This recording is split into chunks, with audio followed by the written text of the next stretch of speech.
Oke, halo guys semuanya, selamat malam, siang, dan sore ya.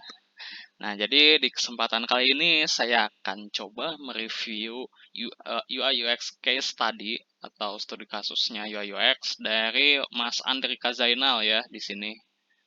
Nah, jadi saya pakai platform Behance di sini untuk nyari-nyari UI UX dan kebetulan ini ada memang Mas Andrika yang saya udah sebelumnya kontak juga dan dia bersedia untuk di-review oleh saya kayak gitu.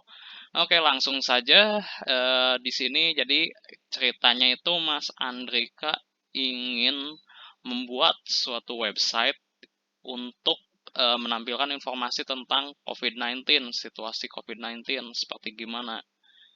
Nah, di sini dia beralasan because in the current state of information literacy plays an important role in disseminating information about COVID-19. Intinya dia menganggap website ini perlu gitu supaya orang-orang pada tahu nih tentang situasi dari COVID-19 seperti apa saat ini kayak gitu. Nah, ini ada previewnya kayak gini. Oke. Nah, ini di sini sebetulnya saya nggak terlalu nangkep ya, apakah ini hanya kayak teaser aja atau emang nantinya end produknya bakal kayak gini, ini saya nggak tahu. Oke, langsung aja dulu.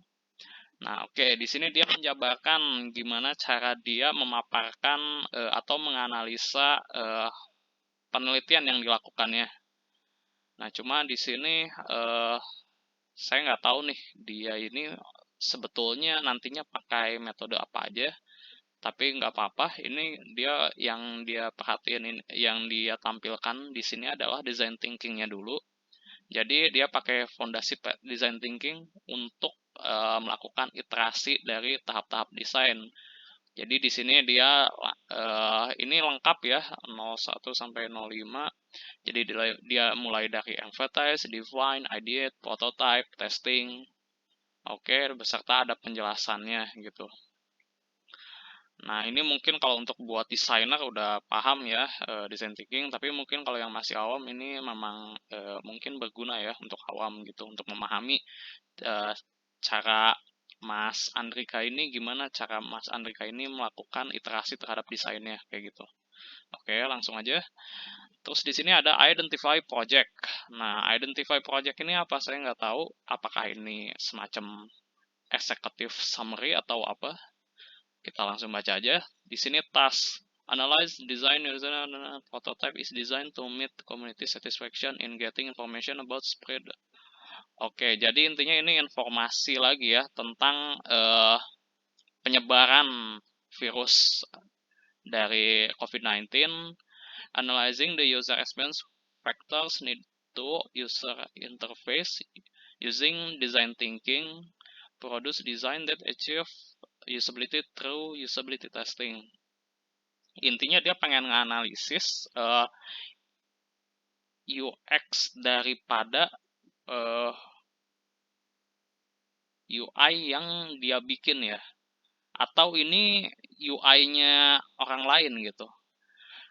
Ya di sini ada ketidakjelasan sih tasnya gitu. Apakah ini nantinya dia bakal nge-review dulu website COVID-19 yang udah ada, misalkan dari pemerintah gitu, atau mungkin dia mau mereview sendiri apa namanya website yang dia bikin sendiri kayak gitu. Nah, di sini ada ketidakjelasan, terus problem. Nah, di sini problemnya display is not attractive, such as placement is not neat. Oke, ini lagi-lagi saya sih masih belum jelas di sini keluhan seperti the interface is displayed is not attractive. Jadi tampilannya nggak atraktif, seperti penempatan mungkin untuk kategori berita atau informasinya nggak pas. Choosing a font that is difficult to read. Jadi fontnya nggak bisa dibaca. Nah, ini apa gitu? Ini merujuknya kemana?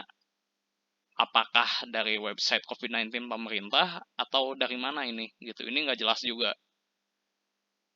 Oke, terus selanjutnya ini ada terjemahan apa keluhan-keluhan dia yang lainnya gitu. Oke, kita lanjut aja dulu, mungkin dijabarkan di di section selanjutnya. Nah, terus number one, empathize. At this stage, empathy uh, jadi untuk memaham, jadi ini berdasarkan design thinking yang tadi kita lihat ya. Jadi yang pertama ini ada empathize, ini untuk memahami problem experienced by user. Masalah-masalah yang dihadapi oleh usernya ini apa. Nah, tapi di sini itu kita langsung disodori sama instrumen penelitiannya. Oke, ini jadi interview ya, in-depth interview. Nah, ini kenapa age ya? Kenapa langsung ditanya usia? eh Semestinya sih yang kalau misalkan kita mau nanya usia, pendapatan, pekerjaan, gender, alamat, hal-hal yang semacam itu dipisahkan aja ke bagian screening responden. Jadi tidak perlu dimasukkan ke instrumen utama penelitian yang akan kita gali gitu. Nggak perlu disebutin di sini gitu. Nah, kode ini oke, ini mungkin untuk nandain ya. Nah, ini question type. Ada do, think, feel, pain. Nah, nampaknya ini memang beliau ini mau memakai empathy map ya. Kan kalau empathy map ini saya buka aja.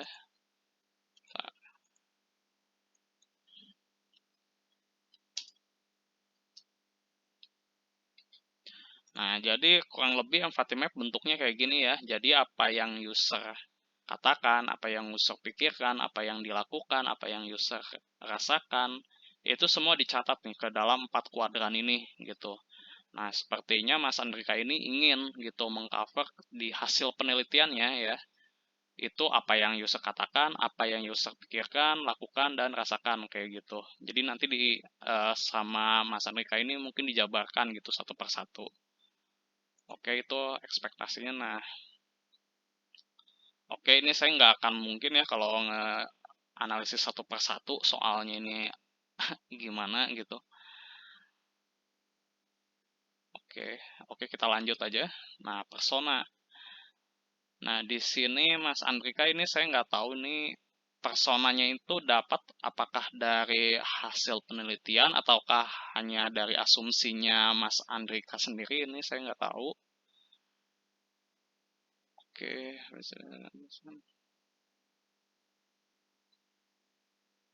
oke, intinya ini ada di Mas Andrika ini ngebuat dua persona.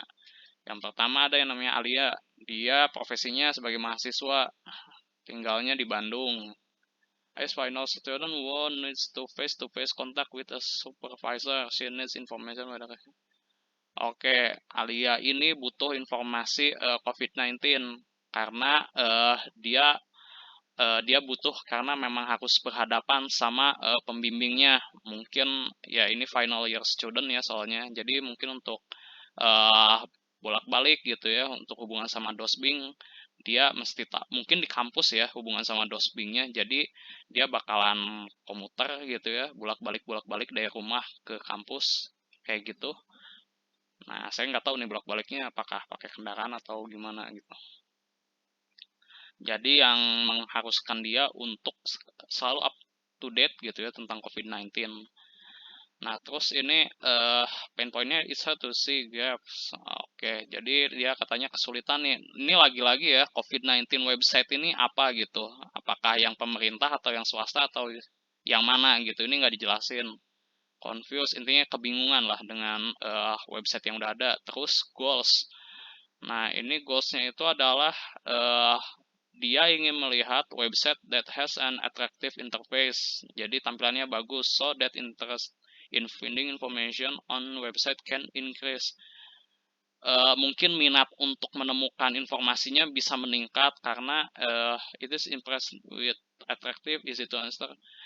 Intinya sih Alia ini pengennya tampilannya itu setidaknya enak untuk dibaca gitu supaya Alianya sendiri bisa secara cepat mengetahui tentang gimana situasi COVID-19 yang ada di daerahnya. Nah, ide yang saya tangkap kayak gitu. Nah, terus ini ada pesona satu lagi namanya Valerianus Tommy. Nah, dia itu profesinya pengusaha, lokasi di Semarang, Jawa Tengah.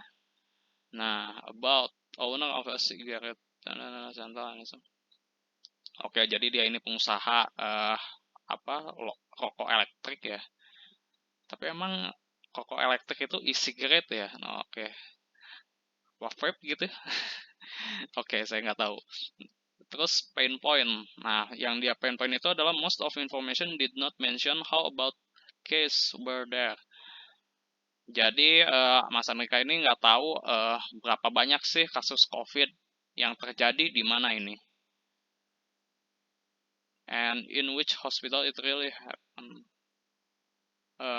Di rumah sakit mana yang terjadi? Saya nggak paham. Mungkin maksudnya adalah mencari tahu nih kalau ada apa-apa. Kalau misalkan ada pasien COVID itu bisa dirawatnya di rumah sakit yang mana mungkin maksudnya ya.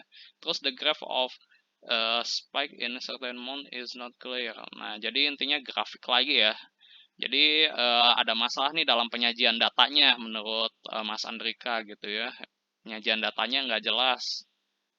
Because not everyone understand it. Mungkin terlalu rumit atau gimana. Nah, sayangnya ini nggak ditampilin ya. Ini kesulitannya itu gimana gitu. Grafiknya memang seperti apa gitu. Seberapa kacaunya grafik ini sampai dua persona ini mengeluh hal yang sama gitu. This minute data should be more transparent. Ya, jadi data penyajian datanya itu harus transparan, diungkap. Jadi ya nggak ada yang disembunyiin. Nah, tapi apakah memang ada data yang disembunyikan itu saya nggak tahu deh. There is a website that provides information for each sub-district, not only cities. Jadi intinya informasinya itu bukan cuma di kota besar doang gitu, tapi ke area, tapi menjangkau juga ke area-area pelosok kayak gitu. Nah, yang saya pertanyakan adalah apakah pengusaha itu memang mobilitasnya sangat tinggi ya sampai dia mesti tahu nih dia itu di area-area pelosok itu kayak gimana gitu. Karena kan ini kan dia pemilik dari e-cigarette shop in Semarang City yang notabene kota besar ya, kota Semarang tuh gitu ya. Sementara tempat jualannya juga kan di Semarang. Nah, apakah dia harus tahu juga di pelosok? Saya nggak tahu tuh pelosoknya Semarang tuh apa ya. Nah, apakah dia juga harus tahu gitu sedetail itu? Nah, itu sih yang pertanyaan saya. Oke, nah terus lanjut ke next step itu ke uh, define. Nah, jadi di define ini biasanya peneliti atau desainer udah mulai merumuskan dari apa yang dia ketahui di phase sebelumnya, yaitu advertise. Nah, cuma ini apa, kenapa nggak ada ini ya, apa namanya, hasil wawancaranya gitu, apa yang dia dapat gitu. Oke, kita lanjut aja dulu. After getting the result from interview process and getting data from di sana, you can start defining focus. Oke, ini penjelasannya. Nah, ini langsung ke kesimpulan ya. Oke, kita baca dulu. For students, the problem faced by respondent is that it's mostly difficult to read the graphs display on the COVID-19 distribution. Nah, ini intinya tadi ya nyinggung masalah tadi bahwa kesulitan untuk baca grafiknya. Nah, tapi yang nyebabin kesulitannya itu di mana ini nggak dijelasin lebih lanjut di kesimpulannya. Seharusnya sih menurut saya untuk di level ini harusnya diberitahu sih yang sulit itu di mana gitu. Misalkan apakah eh, terlalu apa grafiknya itu mungkin terlalu berantakan gitu, terlalu banyak informasi yang ditampilkan, atau memang grafiknya nggak interaktif, atau gimana itu saya nggak tahu gitu. Jadi ini perlu dijelaskan secara lebih spesifik. Nah, terus while for workers entrepreneur the problem is that respondent face is that is difficult to get information. Jadi intinya orang sulit nih untuk dapat informasi penyebaran virus COVID-19 di beberapa tempat karena most of the data submit on COVID-19 distribution is urban data. Oke, saya tangkap di sini maksudnya mungkin Jadi informasi COVID-19 itu baru ada di beberapa tempat aja gitu. Dan banyaknya itu lagi-lagi di kota besar kayak gitu. Terus, meanwhile for freelancer, the problem that the respondent face are unattractive interface. Nah, jadi content management arrangement that makes it difficult to respondent to get information quickly. Nah, intinya sih di sini interface-nya itu nggak atraktif, tapi uh, kenapa uh, hasilnya itu mesti nggak nggak bisa dapat informasi secara cepat gitu. Unatraktif ini kalau yang saya pahami ya, itu artinya berarti nggak ini ya, maksudnya nggak menarik gitu tampilannya, atau ya mungkin pilihan warnanya, atau hal-hal yang sifatnya estetik ya gitu. Nah, jadi mungkin maksudnya di sini adalah masalahnya di ini sih, information arsitekturnya kali ya gitu. Jadi orang nggak bisa cepet nangkep gitu tentang apa sih gitu eh, intisari dari halaman-halaman yang ada di dalamnya gitu. Oke, mungkin dari situ penjabaran kesimpulannya. Nah, jadi terus di sini ada nih dua tabel. Nah, ini dua tabel ini, oke, saya nggak tahu nih apakah dua tabel ini tuh menjelaskan kesimpulan ini. Jadi bentuk spesifik dari kesimpulan kesimpulan ini atau apa ini saya nggak tahu. Ya, kalau dilihat-lihat sepertinya ini merupakan penjabaran secara lebih spesifik ya, gitu, daripada eh, ya, kesimpulan yang ada di sini. Namun hanya saja ini ya lagi-lagi ya eh, masih ringkas ya, maksudnya ini saya nggak tahu yang kode ini M01, M02 ini apa ini gitu. Problem faced by user requirement. Apakah oke, ini saya jadi beda lagi pemahamannya. Nah, di sini itu mungkin menjelaskan ini ya. Nah, terus ini mungkin user requirement-nya itu design mandat gitu ya. Jadi solusi yang berusaha untuk dikasih sama Mas Andrika ini apa gitu untuk ngadapin kesulitan-kesulitan yang dialami sama responden di atas ini gitu mungkin ya. Jadi misalkan the interface is made easier to having clear information structure. Ya, jadi mungkin ini solusi yang ditawarkan sama Mas Andrika gitu, yang berusaha untuk dipecahkan kayak gitu. Oke, next kita langsung ke tahap ideate. Nah, di sini itu ringkasan lagi ya. Jadi ideate itu tuh adalah tahap di mana kita sebagai desainer atau researcher mulai merumuskan solusi gitu ya terhadap problem yang udah didefinisikan sebelumnya di sini. Nah, kalau ini ini terlalu kecil ya, nggak readable, jadi saya harus mesti klik dulu. Nah, dan setelah di zoom pun tetap kecil. Oke, ini saya baca dulu, looking for an better.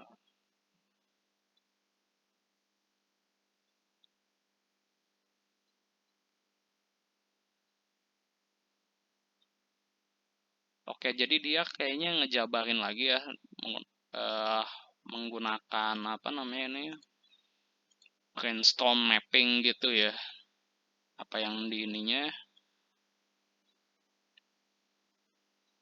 Oke, terus ini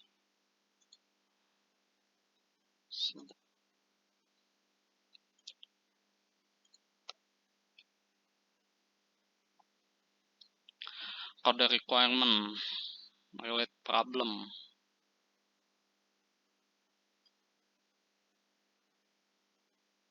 Saya nggak tahu nih apakah ini tuh sebetulnya ini ya. Nah, ini nggak tahu nih.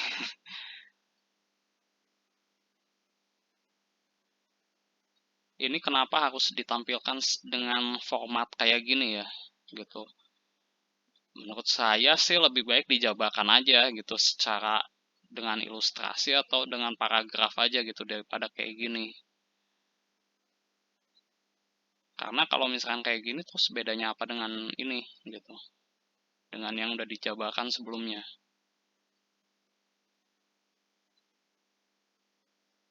Oke, kita lanjut aja dulu, karena saya jujur nggak bisa memahami ya ini gimana gitu ya. Oke, web functionality, main page, data, news, kontak, ini apa lagi nih, web functionality. Oke, mungkin ini di sini Mas Andrika mencoba untuk ngasih solusi ya. Pertama, di bagian main page-nya, on this main page, user will present with numerical data infographics from COVID-19. Jadi di sini ada data-data apa aja yang perlu diperlukan, ada data numerik, terus ada infografisnya. Oke, jadi ini dijabarin satu persatu ini fitur-fitur yang mesti adanya apa aja gitu.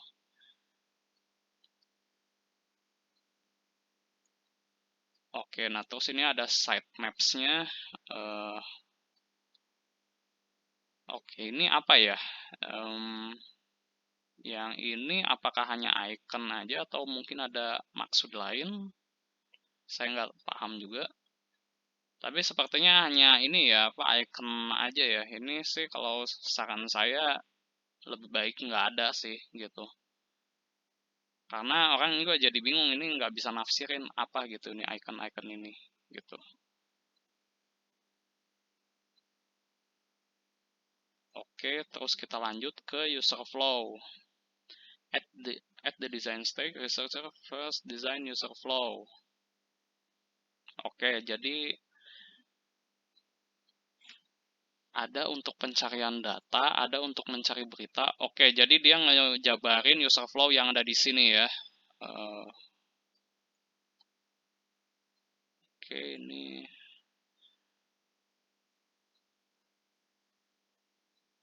Oke, jadi memang di sini tuh Mas Andrika mencoba supaya kalau misalnya digabungin satu persatu ya user. Jadi maksudnya kalau misalkan user flow dari semua website yang mau dia bikin ini digabung ya, ini kan dipisah ya, ketiga bagian, ada user flow search data, looking for news, sama kontak fitur, itu bakalan cukup kompleks lah kelihatannya. Jadi dia ini memutuskan untuk ngemisahin per bagian gitu. Nah ini udah cukup bagus sih gitu menurut saya. Nah tapi cuma pertanyaannya, oke ini ada 3 ya. 1, 2, 3. Oke, yang 4-nya berarti untuk news, yang nggak ada berarti yang mana ya? Main page data. For news, kontak feature.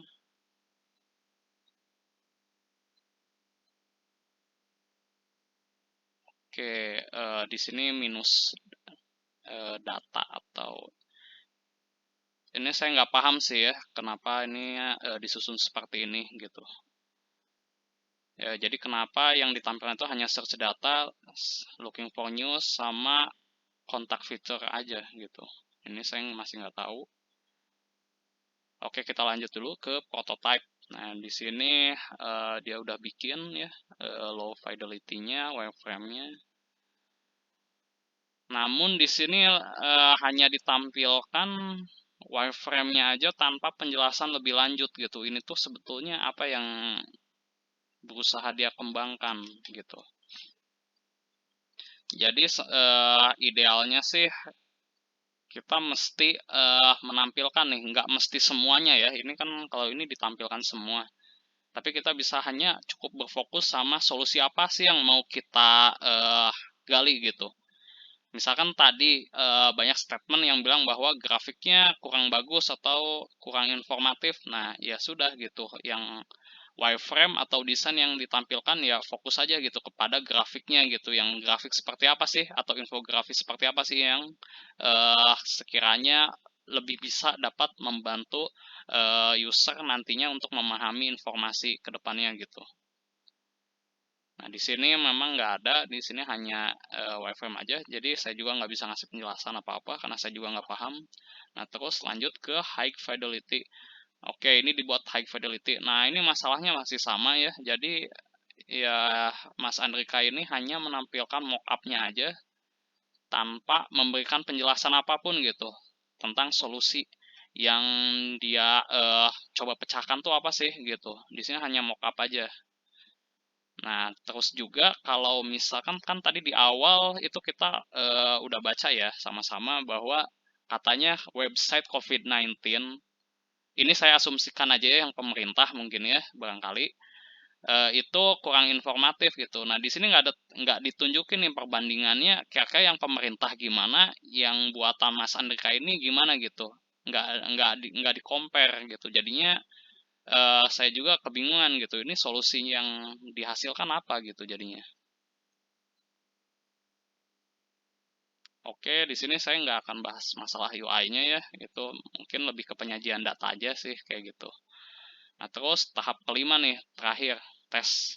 Jadi setelah Mas Andika bikin mockup tadi di atas, ini tesnya itu adalah dengan at this stage we will discuss testing dan then the results collect 7 respondent who had scope of the previously created persona. Oke, jadi sepertinya Yuti ya. Nah, respondennya ini diambil dari karakter persona yang tadi dia wawancari. Jadi, kalau yang saya tangkap itu pertama Mas Andrika ini menginterview dulu ya ke 7 responden. Nah, dari 7 responden itu dibuat user personanya yang tadi kita lihat. Nah, terus sekarang responden-responden tadi itu diikutsertakan juga dalam UT gitu. Nggak masalah sih sebetulnya gitu. Itu nggak ada masalah. Terus kita lanjut. The results about Google Meet. Oke, jadi interviewnya melalui Google Meet ya. Terus to find out feedback from responden. Jadi tujuannya supaya dapat feedback dari responden yang telah menyelesaikan. So the values obtained will later post final assessment to determine. Oke, intinya UT ya berarti ini usability testing.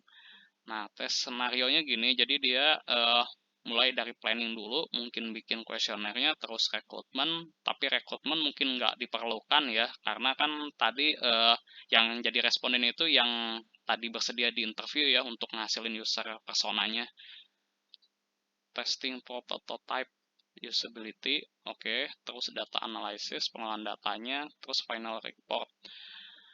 Oke, ini yang ingin saya sampaikan. Jadi, kenapa final reportnya mesti dalam bentuk UAQ dan SUS ya. Jadi dua metode ini adalah metode kuantitatif ya gitu ya. Untuk mengetahui atau memvalidasi desain yang kita atau desainer buat gitu.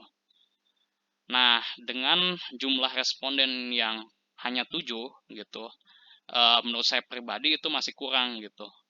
Untuk minimal responden dalam jenis penelitian kuantitatif itu masih diperdebatkan berapa jumlah pastinya.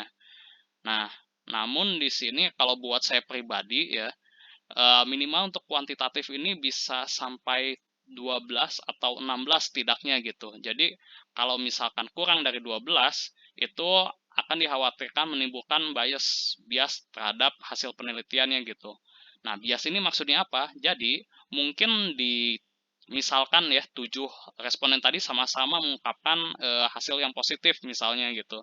Nah, tapi ketika kita misalkan menambah lagi jumlah responden, misalkan sampai 20, 30, mungkin hasil penelitian yang didapat akan berbeda gitu. Nah, makanya untuk kuantitatif itu sangat disarankan jumlah respondennya banyak gitu.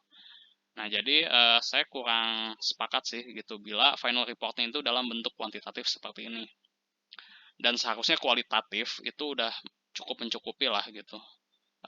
Kebutuhan untuk nge-testing prototype kayak gitu. Oke, lanjut aja. Nah, terus di sini ada test scenario planning. In the first stage, researcher prepare a usage scenario. Nah, oke, jadi dia bikin skenario nya ya untuk UT. Nah, terus Kita coba simak. You are a student from Central Java Biomass District, Ajibangan District. You want to know distribution information. Oke, pertama yang pengen saya tanggapi gini. Kalau misalnya kita mau menyebarkan instrumen penelitian, itu gak masalah menggunakan bahasa Indonesia, ya. Meskipun ini di portofolionya ini menggunakan bahasa Inggris, tapi kita juga pengen tahu nih, ya, gimana caranya Mas Andrika ini untuk cara menyampaikan skenarionya ke respondennya langsung gitu. Jadi ini nggak perlu ditranslate kalau misalkan Mas Andrikanya memang pakai bahasa Indonesia gitu. Karena beda bahasa kan bisa juga beda konteksnya gitu. Nah, jadi kalau memang aslinya ini bahasa Indonesia ya sampaikan aja dalam bahasa Indonesia gitu. Ini nggak perlu diterjemahkan ke dalam bahasa Inggris kayak gitu. Nah, terus cara skenario ini udah cukup bagus ya. Ini maksudnya ngejelasin dulu keadaannya, terus langsung menyampaikan goals yang perlu dicapai sama user itu apa gitu. Oke. Nah, terus tapi ada beberapa soal nih, kayak misalkan yang nomor 5 ini. Ya, resident because ya. Nah, ini mungkin akan membingungkan gitu, karena ini banyak ya yang diceritakan gitu ya. Jadi, kamu adalah penduduk setempat yang memiliki kesulitan untuk mengetahui hospital atau rumah sakit yang menerima pasien COVID. Because of Jadi ini agak bertele-tele gitu, nggak direct, nggak langsung gitu. Nah, ini kalau saran saya bisa dioptimalkan kembali nih untuk item nomor 5 ini gitu, supaya orang bisa tahu nih, tujuannya saya harus ini gitu loh. Jadi nggak banyak baca dulu kayak gitu. Oke, langsung ke bagian selanjutnya, recruitment of respondent. Di sini ngejelasin lagi gimana caranya dia ngerekrut persona atau maaf, maksudnya cara ngerekrut respondennya gimana. Tadi udah kita bahas. Terus testing the prototype, analysis data, feedback from respondent, final report. Oke, kita langsung lompat aja ke sini. Oke, terus terang saya nggak bisa ngomentarin ya ini instrumennya, karena saya sendiri pun nggak pernah ya gitu pakai SUS atau U, UEQ itu ya. Karena pengalaman saya sendiri sih memang biasanya itu usability ya full kualitatif gitu, nggak dicampur dengan kuantitatif seperti ini. Nah, ini ya seperti yang oke. eh di sini penyampaian grafiknya terlalu banyak nih. Saya nggak tahu nih bedanya ini apa gitu. Ini ada 3 grafik yang ditampilkan sekaligus tanpa ada penjelasan apapun gitu ya. Nah, kalaupun memang mau menampilkan data kuantitatif, menurut saya ini udah eh, hanya menampilkan tabel ini pun udah bagus sih gitu ya. Nah, di sini udah ada cut off value-nya juga. Meskipun orang awam lagi-lagi nggak akan paham ya ini apa gitu maksudnya gitu. Min di sini sama interpretasi di sini apa. Nah, tapi untungnya di sini udah ada penjelasannya. The value of 6 scale is above 1,75. Apa namanya, cut off value-nya ini 1,75. Nah, saya nggak tahu nih ini di bawah 1,75 itu apakah dihitung dari sini kah? Dari min? Karena ini ada yang minnya masih di bawah nih 1,25 gitu. It can be said that user experience is positive level and the highest min resolution is 2,321. Oke, ini penjelasannya aja dari sini, ngejabarin apa yang terjadi di tabel ini. Oke, nah kita masuk ke desain sistem. Desain sistem ini semi bold, fontnya udah ada, dijabarkan juga jenis-jenis apa namanya, typeface-nya untuk H1, H2, H3 sampai H7 udah secara lengkap, udah oke. Terus primary color-nya untuk apa aja udah oke. Terus gradient color-nya juga dijabarkan. Oke, apakah ini hanya primary color aja, nggak ada secondary kah? Oke, oke sekian ya. Nah, itu sih sekian review saya terhadap portofolio ini. Sebetulnya sih saya udah melihat usaha yang cukup bagus ya dari Mas Andrika untuk menyusun portofolio ini. Nah, hal-hal yang bisa dioptimalkan kembali ya dari portofolio ini adalah mungkin dari sistematika penulisan portofolionya itu sendiri gitu. Nah, jadi di sini tuh kayak ada hal-hal yang eh ya contohnya di sini aja ya. Ini ada hal yang terlihat seperti eksekutif summary tapi mungkin bukan juga gitu.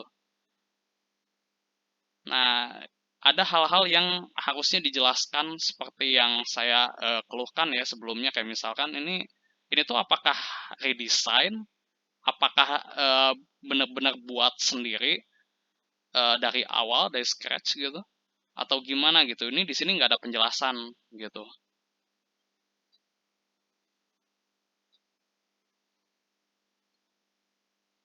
Dan di sini pun, oh iya, sebelumnya juga ini pakai empathy map ya, tapi saya nggak ngeliat gitu penjabaran secara empathy map lebih detailnya gimana gitu dari sini.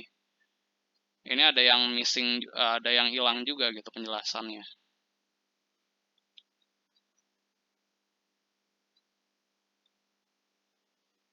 Oke, jadi memang sih dari penulisan ini perlu dirapihkan kembali menurut saya gitu ya. Jadi terlihat seperti kurang koheren gitu ya. Penjelasan informasi dari satu section ke satu sectionnya tuh terlihat kurang koheren. Jadi saya pun untuk mereviewnya itu perlu melihat ulang kembali gitu ya. Ini ada apa, ada apa, ada apa gitu.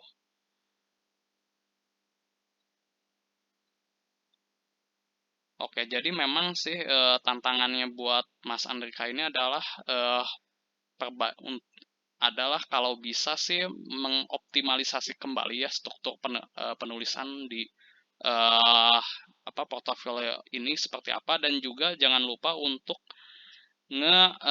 highlight gitu ya di mockup ini jangan hanya ditampilkan kayak gini aja tapi di highlight solusi yang berusaha dipecahkannya itu apa sih kayak gitu.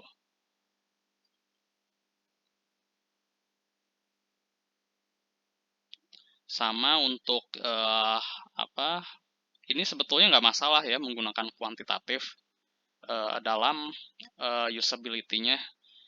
Namun ya yang perlu diperhatikan adalah jumlah respondennya itu ya sebisa mungkin jangan kurang dari 12 gitu. Supaya hasilnya nggak bias. Oke, udah cukup sih kalau dari saya segitu. Nah, baik teman-teman semua buat yang mendengarkan video ini, terima kasih untuk waktunya ya. Terima kasih dan mohon maaf kalau misalkan saya ada ucapan atau perlakuan saya yang mungkin kurang mengenakan kayak gitu. Ya, terima kasih. Assalamualaikum. Selamat sore semua.